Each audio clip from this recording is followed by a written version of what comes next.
This is chess gold, with another famous position from the history of the game, a position you really must know if you call yourself a chess fan. This one, 2006 World Championship match between two world champions, Topalov, the FIDE world champion, Veselin Topalov from Bulgaria, FIDE world champion, and Vladimir Kramnik, the classical world champion, I think they called him. He was the one that dethroned Kasparov, but that was done outside of the World Chess Federation. And this was a reunification match. In 2006 in Elista in Kalmykia in Russia, this match was played. Lots of controversy about Kramnik using his toilet too much, toilet being closed, Kramnik not showing up for game 5, and a free point for Topalov, Kramnik coming back. In the end, the 12-game match was 6-all, so they had to go to rapid games, and this is the position after 44 rook takes c5 in the 4th rapid game. The score was 1.5, 1.5. If this game had been a draw as well, then they would have to go on to blitz games. This was a rapid game. Kramnik is white, Topalov is black. As you can see, white is a pawn up, and Topalov had just blundered by playing rook c2 takes c5. And here comes Kramnik's move, rook b7 check, and Topalov looked at it for a few seconds, or about 10-20 seconds, then looked at Kramnik, Kramnik looked at Topalov, and Topalov extended his hand, and Kramnik was the unified, undisputed world champion. That's probably also the last time they shook hands, because since then they have not shaken hands before or after games, because of what happened at this match with the Toiletgate incident. They both feel the other party was to blame for that. Why is rook b7 check, which Topalov missed, why does that finish the game? Of course, all rooks are attacking each other. The black king is in check, so for example, black can take the rook that gives check, but then instead of taking back the rook with the pawn, white takes the other rook. Rook takes c5 check, king has to move, and then a takes b7, and black does not have time to take the white rook on c5, because the b pawn will then queen, and if the king takes the pawn on b7, then white remains a rook up.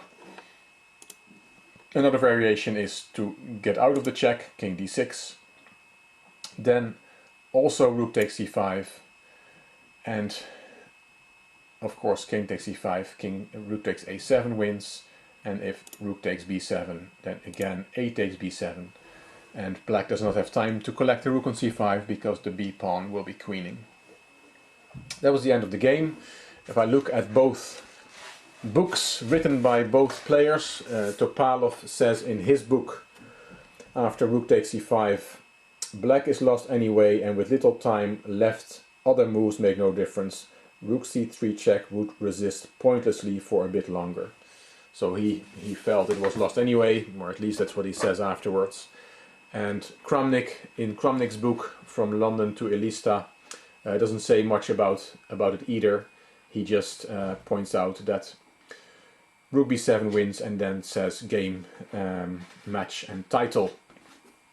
In an interview in New in Chess in 2006, Kramnik talks about the last game and says, "The position became very nice at some point, so there was no reason for me to get worried. But at some point you get so tired that you don't have any room for emotions. You automatically make moves and don't think about what might happen. This game he didn't play at his best," which was Topalov.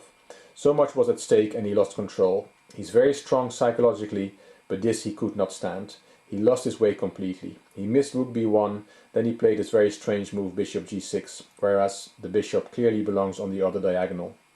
This gave me confidence. Then at some point I got an extra pawn, which was not so easy to convert if he defended precisely, but I wasn't running any risk. Let him worry, so in this sense it was a comfortable game. And that's, you can see the bishop on g6 in the position, not contributing at all to the defense. And that's how Kramnik became the undisputed world champion. I have some live footage from the ICC where Grandmaster Larry Christensen and International Master Bill Pascal were given commentary.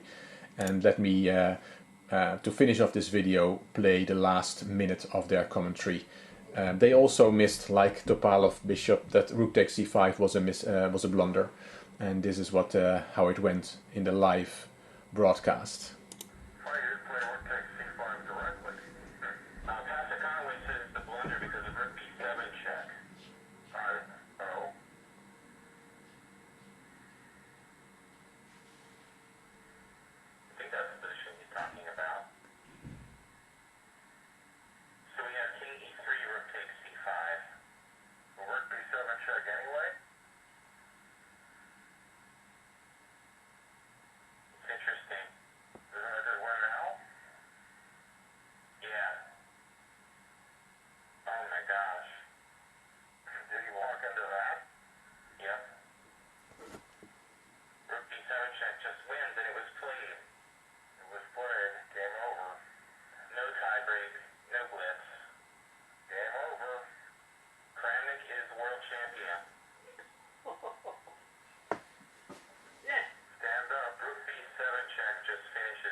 We missed it too, Larry.